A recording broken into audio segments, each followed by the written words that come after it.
Last వీడియోలోనైతే చెప్పాను కదా, కేక్ని అయితే డీ ఫ్రిడ్జ్లో పెట్టేశాననేసి. అలా 2 అవర్స్ తర్వాత చూస్తే ఇలా తయారైపోయింది. ఇంకా ఫైనల్గా కొంచెం సేపు అయితే బయట పెట్టేసి ఇంకా సెలబ్రేషన్స్ అయితే స్టార్ట్ చేసేసాము. ఇంకా కేక్ కటింగ్ ఇంకా అవన్నీ కంప్లీట్ అయిపోయినాయి. ఆ తర్వాతనైతే ఇంట్లో అయితే సోరకాయ కర్రీ అయితే ప్రిపేర్ చేసేసాము. ఆంటీ ఆ రోజైతే నాన్ వెజ్ తిననని చెప్పారు. ఇంకా అంకుల్ అయితే సడన్గా బయటకు వెళ్ళేసి నా కోసం అయితే చికెన్ అయితే తీసుకొచ్చారు.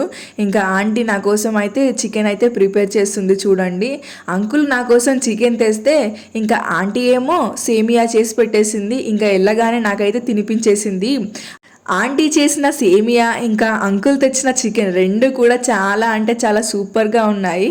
ఇంకా ఆంటీతో అయితే చాలా కబుర్లు చెప్పుకుంటూ అయితే 4:40 అయిపోయింది అనేసి ఇంకా నేను బయలుదేరుతాను హాస్టల్కి అని చెప్పేశాను ఆంటీ అయితే. ఇంకా ఫైనల్గా అయితే రిటర్న్ అయిపోయాను. ఇంకా ఈ విధంగానైతే ఎండ్ అయింది ఈరోజు.